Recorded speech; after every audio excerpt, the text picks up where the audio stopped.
Simon, stop it! Simon, stop! Simon, stop it! Don't do that, What are you doing? There's nothing wrong with me. Okay, Jenny, when you see spirit, like, does it look like a white sort of cloud that's a bit bigger than a human?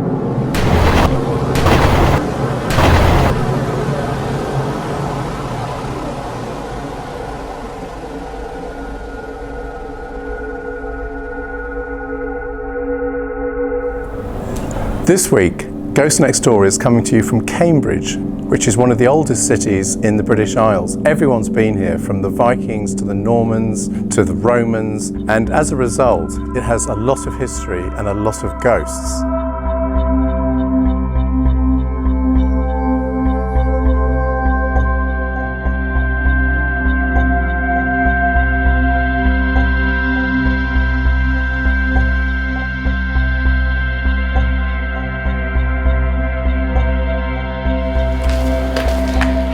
I'm Jenny. Hey guys, I'm Isabella. We're in Cambridge today. Yeah, Aren't we? I'm actually really excited. I've never been here before. We want to explore as usual and see what spirits we can pick up. There's loads of history here, so I reckon it's going to be really, really interesting. And I've had a headache since I got here, which doesn't really bode well, but I want to see where that leads us. Yeah, lots of weird vibes here, so wish us luck, guys. So our guide tonight is Fenella, who is Cambridge's expert ghost walker and takes people around Cambridge on a regular basis to find ghosts. So we thought it'd be a really fun idea if we asked Fenella to show Ghost Next Door around Cambridge.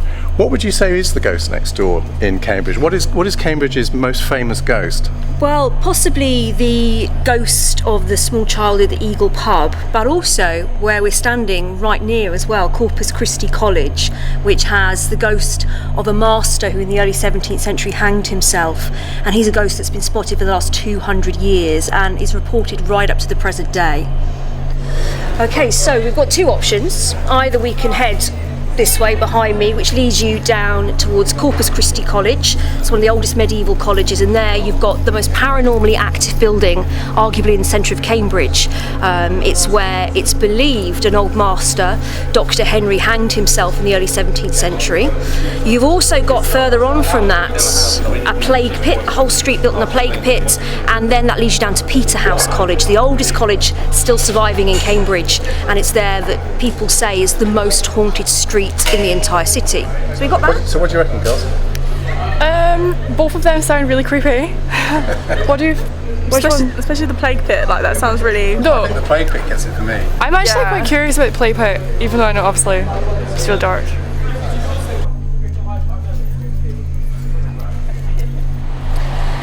So it's at this part of Corpus Christi College, the old court and the old master's lodge, that in 1621 Dr. Henry Butts, the master of the college, hanged himself and was found by the choir boys of Great St Mary's Church. And 200 years after his hanging, that's actually when what's believed to be his paranormal activity started, concentrating on right the way across the old part of Corpus Christi itself, causing all kinds of problems: sleep paralysis, scratching down the old oak walls, and even appearing in and out of the windows. What do you think made him malevolent? I think he died being incredibly depressed, obviously because he committed suicide, but actually he was very troubled at the fact that he'd survived the plague when others hadn't. Oh, so he actually felt remorseful Exactly. about the fact he lived. Some sort of survivor's guilt, we think. Did he have family? Did his family die maybe? He was one of those typical, as far as we know, bachelor masters, so he felt the college was his family, and he tried as hard as he could to keep that plague out of Corpus Christi. He actually barred plague victims from coming inside and offering them help, and obviously he felt guilty over that, but even more so that only just a handful of people survived that plague in 1620 to 1621. So it was on Easter Sunday of 1621 that actually, even after the plague had subsided, that he decided to end it all. So obviously it had been something stirring up for a while in him. Well, this looks like an interesting place. What's the story about this? So this is St Benet's Church, which is the oldest church here in Cambridge, and actually part of the tower dates all the way back to the Anglo-Saxon times. Well, I'm going to douse it with my dowsing crystal, and if If you haven't seen this before, this is a dowsing crystal which gives me a signal on people and places, and when it's a positive signal from somebody who's got very good energy, I'm faking it now, but it will go around like this. And so let's see what it does here. So as you can see, that is swinging from side to side, and what that tells me is that this is a place where there is a negative energy holding it, or definitely a paranormal energy. I mean, that's quite pronounced. Why do you think it would be doing that? Well, as partly being the oldest populated part of Cambridge, there's also been a rather nasty incident that's happened around here. Corpus Christi has some of the most active ghosts in Cambridge, and also has a connection to a rather sporadic outbreak of the plague in the 1620s. Now, Cambridge has always had lots of different things to do with plague outbreaks, but this particular one affected Corpus Christi, and it's against these very walls and this church and the college buildings that plague victims came from nearby villages and parts of the town to knock on the walls asking for help which they were actually denied. And it's along this road, which was a country dirt track, that they actually laid down and died in about 1620. So where we're standing now, people were literally lying down and dying in the street. Absolutely, and their bodies were piled one on top of each other and buried just up the road in the plague pit. Are there many plague pits here in Cambridge? Yes, there's quite a number, and what's interesting is we don't always know exactly where all of them are, and there was a fear just 3 years ago that a new plague pit had been discovered, but actually, luckily, it wasn't. It was just a medieval hospital filled with skeletons, but there was a real fear that actually it could unleash some kind of plague, which was a fear the university itself had. Apart from the fact this place has been here for a long time, and there's been a lot of history and a lot of people have died here, and we've talked about the plague, what other factors do you think might come to bear on why some of these buildings have so much paranormal activity in them? Well, a lot of the stones would have actually come from somewhere else. Cambridge Castle, when the castle disintegrated and wasn't used anymore, they actually used bits of the castle in the building of the colleges, and later on when the prison, which was on Cambridge Castle site, was also smashed down, bits of that were also used as well for the very fabric of these buildings.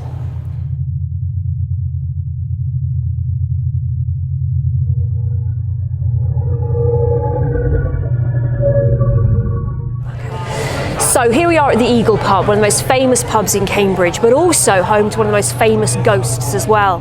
Now, the little bit behind us, which is the courtyard, of course, is where horses were once stabled, and people used to stay the night in the rooms just above it. But in the 1970s, when those rooms were opened up again for people to stay in, one particular room caused a lot of problems. Every time the window was closed, it would suddenly swing open again.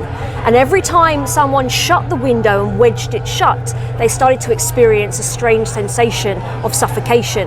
It wasn't until someone actually dared to research what had happened in that room back in the 70s that they discovered a newspaper article from the Victorian times that stated in that particular room there'd been a fire, and a little boy had died of smoke inhalation in the room. Crucially, he'd been found trying to climb out of the window. So since then it's been believed that actually it's the little boy's spirit that haunts that room, and he permanently wants the window kept open. And that belief is so prevalent that even to this day it is actually a bit of the lease of the pub, that whoever is the landlord or landlady, they have to keep the window open for 24 hours a day, 365 days of the year.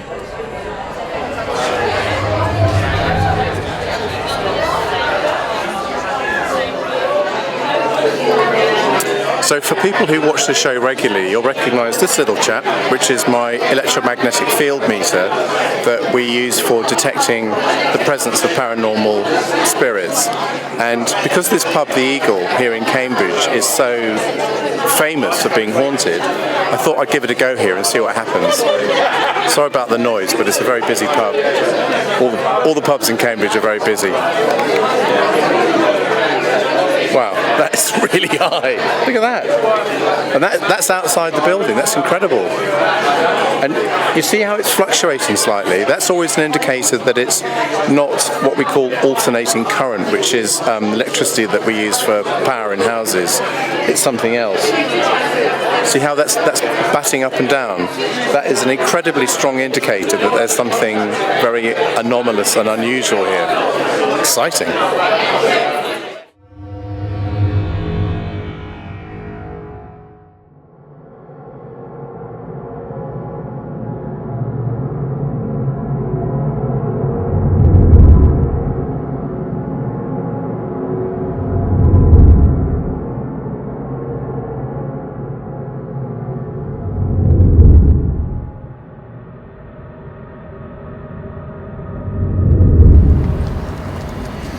So we're stood right now on the actual plague pit. So this is just one of many plague pits in Cambridge, and it's amazing to think that in the 18th century, just after, all the houses on our left, which are now student accommodation mostly, are actually built on this pit.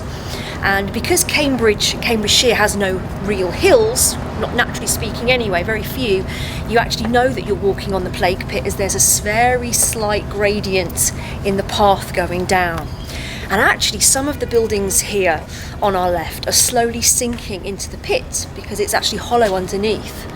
And it's debated as to whether or not, when these buildings were built, they actually knew that they were built on a plague pit. So the whole of what is known as St Botolph's Court is actually built on top of it all. And even interestingly, it still doesn't stop there with the macabre history. In a moment we're going to be passing what was once the Hangman's house of Cambridge. Now, well, he's sort of a legendary figure. Unfortunately, we don't have an official name for him like we do with some of the famous hangmen of the day. But the legend is here in Cambridge that a local who used to help out with the public hangings and private hangings used to have his house here. Private hangings, as in private hangings in a private prison, which used to be on the pub.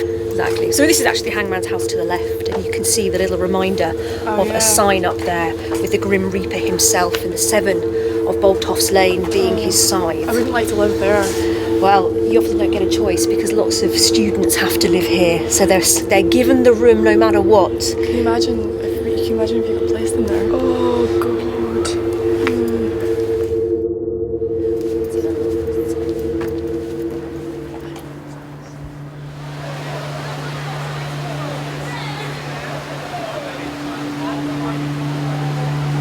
Once a prison and a castle on this area here, all of which got ripped down, and as we've explained, the stones were used in the building of a lot of those colleges, which I don't think is very good for them. But I think that when they went, they took all the energy with them. It's like it's been stripped out. But I just can't get this image out of my mind of there being hundreds of people standing behind me, just standing here like this, just looking at us, waiting for us to do something. And it's like they're just sort of shuffling, like they have been let out of a prison but don't know what to do with themselves. It's really peculiar because there is a disconnect between the amount of spirit energy I can feel behind me and how it's manifesting. It's like there's something missing or wrong in the equation, because sometimes when there is a lot of spirit energy, it really rushes through you and you can feel the energy and it really sort of pushes you along, and you quite often connect with one of them. But here it's like they're just standing. They don't want to connect, they just want to watch. And there's this overriding sense of unhappiness and individual loneliness. Cambridge seems to have quite a few lonely people in it, people wandering around on their own. And it seems, ironically, with all the conviviality of the students, that it's also full of this substrata of people who are lonely.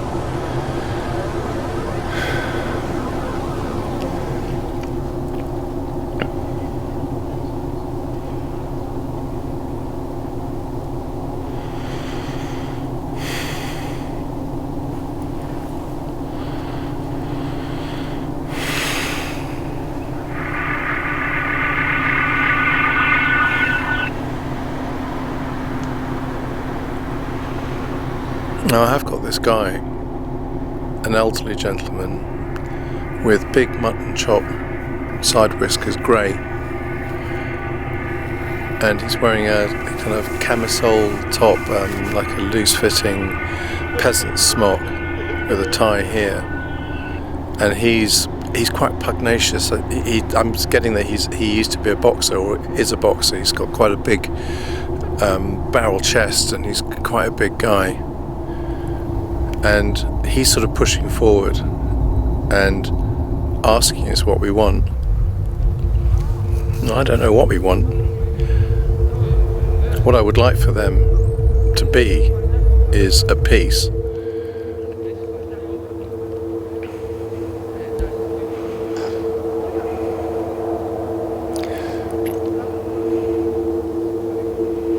And there is something that I could do for them, but because of the way the rules work on TV, you're going to need to switch the camera off while I do it. This is the sort of work that people like me do all the time. And as I just said, we're not allowed to show what it is that I do on TV, but it's something that we are trained to do. And it's something that I've learned to do over many years. And it's a very powerful thing. And the scientists will tell you that it's inexplicable or nonsense or my imagination, but I feel otherwise, and I know that a lot of you do, but you know, not everyone does. The world is full of cynics, skeptics, people who have experienced this, people who do the same as me, but that's what makes us all so interesting, isn't it? We're all different. So where we're stood right now is arguably the most paranormally active spot in the whole of Cambridge. What makes it that way? Well, it's hard to distinguish which particular spirit or thing because there's so many activity and experiences that have been reported here literally over the centuries. But probably the most important thing is that for 400 years people have stood right where we are, gazed up the tiny little passageway behind and seen that ancient archway. And on top of that archway, that's believed where a demon sits. Now the archway belongs to Peterhouse College, which is the oldest established college still surviving, dating all the way back to 1284. And this demon is thought to be a very malevolent, evil spirit. So much so that in 1966 there was a spate of student suicides actually here at Peterhouse College. And it was the Dean of Peterhouse himself who stepped forward and gave the demon as the reason why it was happening. So in 1966, just behind us, there was actually a full exorcism that was ordered by the Dean of Peterhouse to happen. But many people like yourself, people who are attuned to spiritual and spirits, believe actually that exorcism didn't work because it's still a place where there's lots of activity to this day, and many people report feeling very unhappy or very depressed when they stand in that area, even people who are sceptical to that kind of thing. And that's not including the number of ghosts that are even seen inside the College of Peterhouse as well.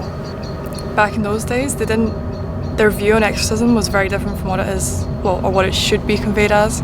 So I can imagine how they tried to do it might not have worked. Potentially. I mean, this is back in 1966 when even then it was hopefully kept a secret by the college, so it wasn't an open thing. This was something done quite secretively, so whether or not it was done correctly or you know, how we think it should have been done is quite a different matter. And it was probably done a little bit out of, in my opinion, out of panic. What could we possibly do? And certainly wouldn't have been supported by a great majority of the college anyway. And that's borne out by what happened also at Peterhouse in 1998, which was kind of one of the most recent ghost exposés. A ghost called Francis Dawes back in 98 appeared to a group of current academics here at Peterhouse College, and literally, if you can imagine them all sitting there at a meeting and this 18th century ghost wandering through, they became believers immediately. And this actually broke to the national press, and the college were then very worried about it because some people believed that the best thing to do was follow in the example of 66 and in 1998 do an exorcism. In 1998. So obviously the science fellows absolutely kicked off and banned it from happening, so it didn't. I would love to have seen that. Amazing. Can you imagine their expressions? Literally, I can actually, having seen these sort of people, yes. Yeah. All their scientific views and established ways of thinking completely blown out of the window by the fact that this full-blown manifestation was walking through their meeting.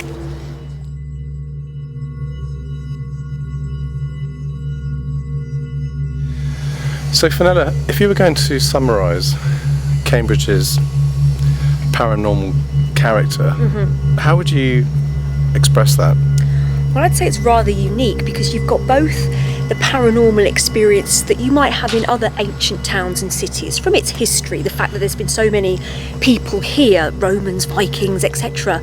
But what makes it really unique are the nature of the unusual people in the colleges. And from what I mean, people like William Wordsworth's brother who had paranormal experiences here, and the great parapsychologists of the world, people like T.C. Lethbridge, who studied at Trinity College and there saw ghosts in 1922. And you've also got things such as the world's first paranormal investigation societies that were established here. People like the SPR, the Society of Psychical Research, and before that the Ghost Club in the 1850s. So all of that together really makes for a completely unique place when it comes to ghosts. Not only is it a home of ghosts, it's also in essence the home of ghost hunting as well, thanks to those paranormal investigation societies. And would we be standing here if it wasn't for them?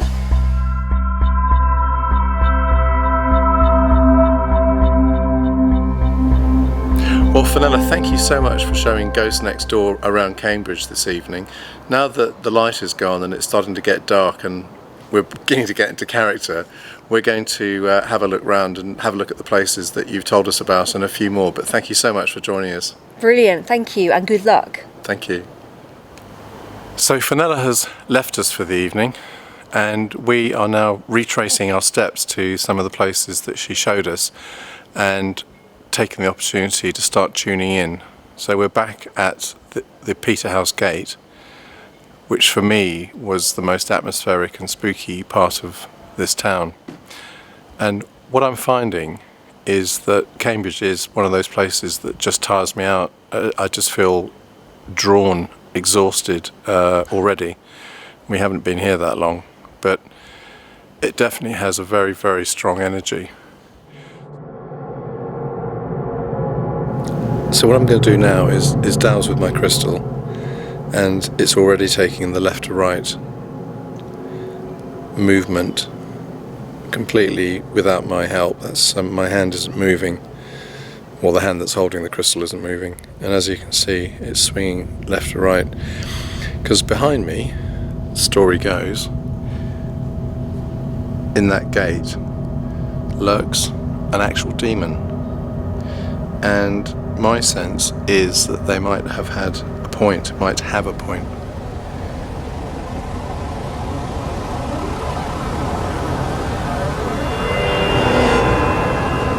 I'm getting a very strong negative reading with my dowsing crystal here, and I'm standing in front of the Peterborough Gate, which has the reputation of housing a demon.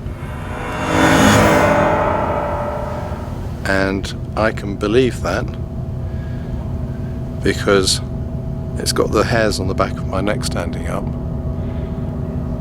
and I can feel that there is a presence here, a presence that I'm not particularly warming to, shall we say. And if you tilt down again, Jenny, on the dowsing crystal, it's really going pretty bananas.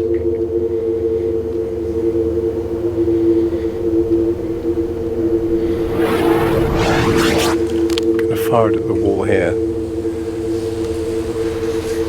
And that gives me a reading of 15, well, just under 15 degrees centigrade.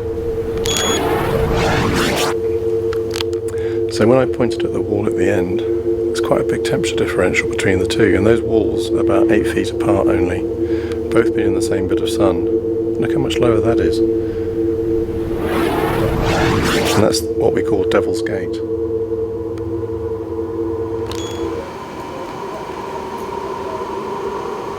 You okay? I'm really freaked out right now. Why? Because out of all the places we've been to, this is like where I've had the worst feelings. I Don't like it here. What is it? I don't know like what it was, but like there's like the first little piece of paper just above it. Okay, Jenny, when you see spirit, like does it look like a white sort of cloud that's a bit bigger than a human? Like does the outline a bit bigger than like a human shape? Because I feel like it looked like quite this big, like really big. It can look different. Oh, because it was like a white... I don't know if that's my eyes playing my tricks on me. I'm really confused. I don't know. But it's gone. Come on, let's go and have a look down here at the bit above the graveyard. Now, where we're going now... sorry. Catch us up. Where we're going now is the edge of one of the graveyards here, and it's the point where it's believed that the spirit of a little girl has been seen.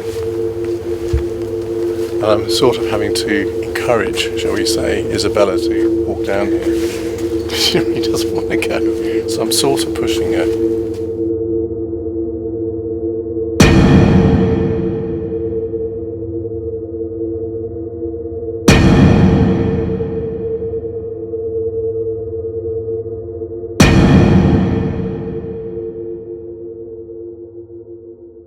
What happened when you saw the demon last time? I didn't actually see it, I just felt it, and it made me have a really strange reaction. What's wrong? Are you okay? That was really weird. What happened? Oh, my eyes are really watery. Okay, I'm okay. Are you sure? I don't know if it's just when I talk about it, it makes me feel strange. Well, this is the spot I think where they were talking about dark energy. That's where we're heading towards. Why can you see my face moving down? Why is it moving down? Let's see. It stopped now, but it just went like this. It went down. Maybe you're feeling a spirit. You okay? It's gone now. It was just that spot. It was worse. Okay, I feel okay now. That was really weird, strange, weird. Okay, that's okay. That was actually so weird, Jenny. So we are actually around the corner from the Devil's Gate, where apparently a demon was seen. What a demon like this? Simon, stop it! Simon, stop! Simon, stop it! Don't do that, Simon. Can you feel it? Can you feel it? Oh my god, Simon. Can you feel it? It wants to talk to you. It wants to communicate with you. It's a very powerful, very real demon. Do you understand that?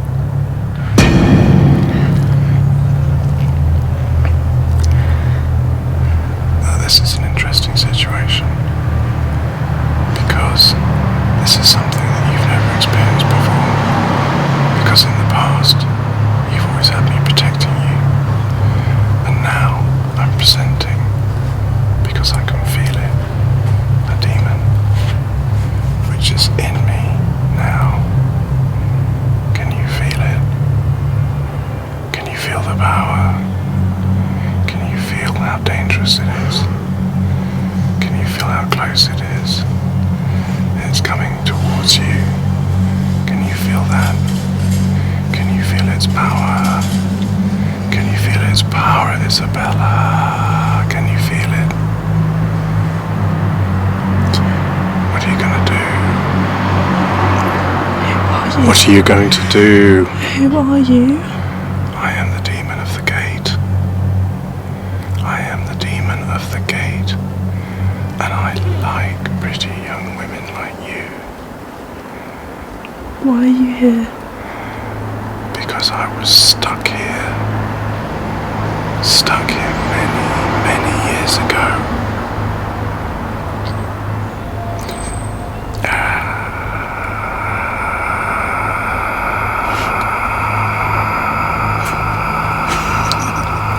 Simon, stop. Simon. This isn't Simon.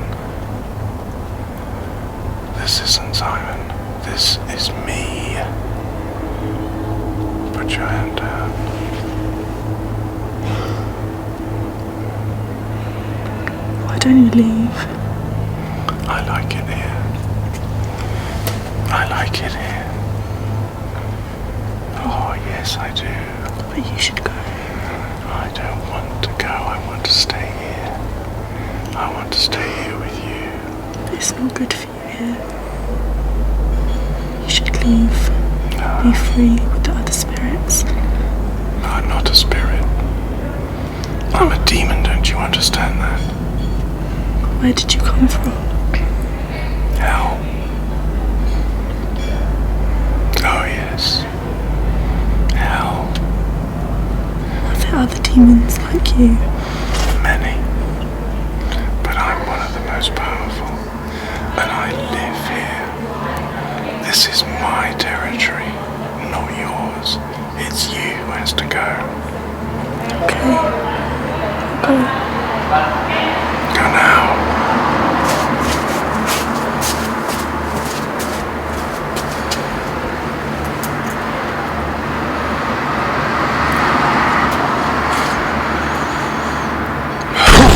Oh my god! Can you just explain to me what happened there? Because I'm really not sure. Simon channeled demon. It's a thing mediums can do. You can channel spirits, and it's called trance mediumship. I've seen it happen before, but usually just with a spirit or a higher energy, not a lower energy. So that was actually really scary to watch. It's scary to be next to Simon who was doing it. What did you feel when I was doing that? Because I actually can't remember now at all. All I can remember is looking at you, and then I don't know, you sort of suddenly backing away. I was trying to move away and you were like holding me so tightly. Your hands around, yeah. That was really weird. I know, I could see I could see it happening, but I obviously was. Yeah. Are you okay now? What are you doing? There's nothing wrong with me. I just have weird eyes. Do I look weird too? That was really weird. You just had a really weird face. Yeah.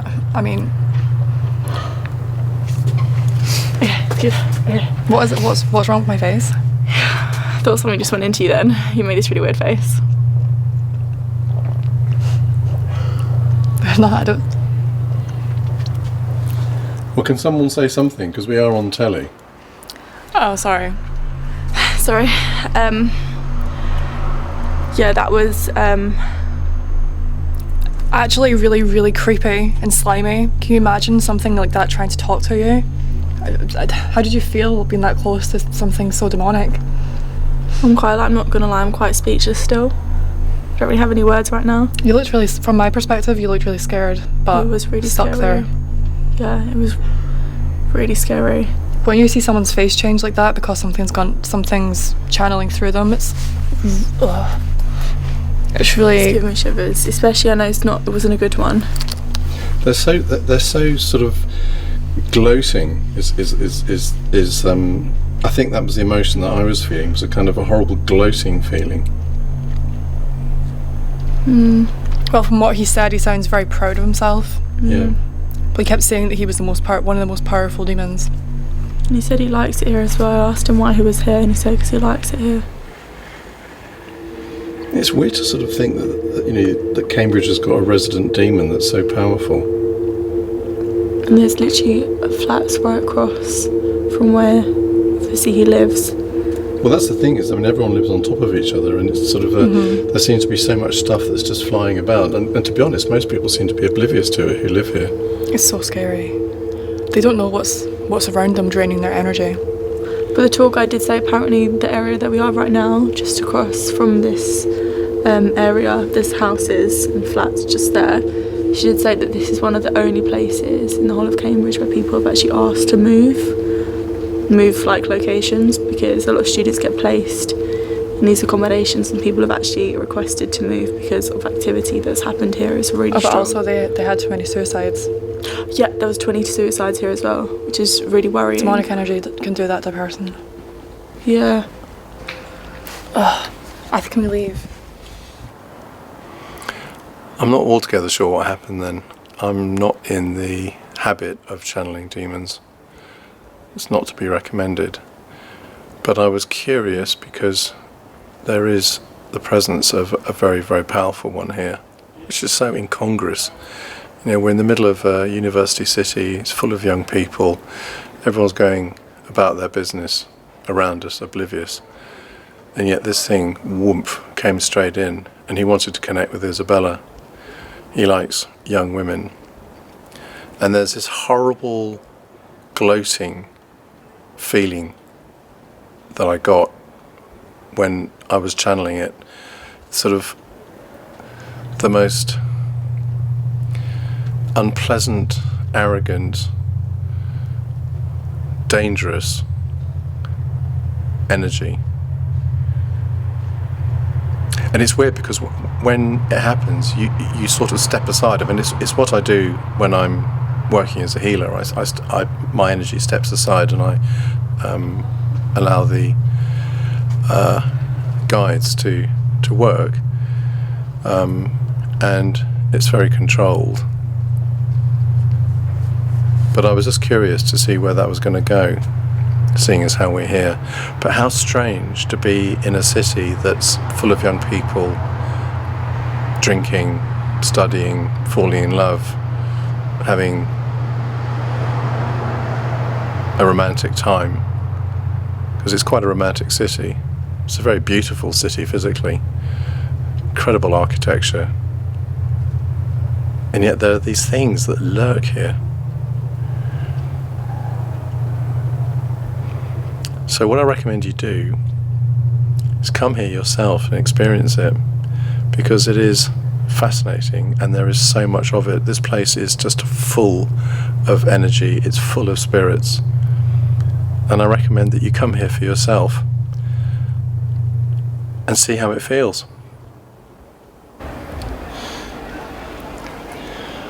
So we're back at the street that's Sinking into the ground because of the bodies that are buried underneath it. That's a really spooky thought, isn't it? This whole place It's horrific. This whole place is literally a graveyard. But actually, the energy here feels really flat. It doesn't feel like anything's active. I've never seen you two look so flat and despondent. What is it about Cambridge that seems to be sapping the life out of you? It's really draining. It's, I literally slept 12 hours last night. I woke up today feeling so fresh. And we've only been walking around for a few hours, not even long. I feel like all my energy is gone. I really enjoy mediumship. It makes me really excited. But here, whatever is here is just making me feel flat, jaded. This street feels like a graveyard. It is a graveyard. Well, we're standing on the whole of the dead bodies, right? We're standing on top of the plague victims. It's really horrible because when you come here, all the buildings, like the way they're built, it's not flat ground. The ground is quite like a bit bumpy, and that's not earth, that's actually bodies that have been corroding. Yeah, like bodies on top of bodies piled. That's why the earth is quite bumpy, and that's horrible, like horrible. That's horrible. Like, how horrible is that? Quite horrible, obviously. I have no... I just don't like it.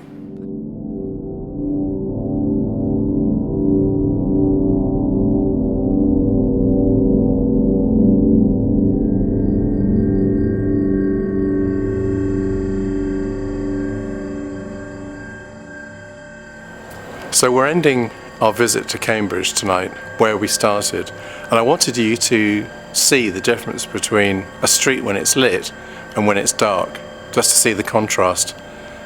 It's been a fascinating trip. Join us again next time on Ghost Next Door.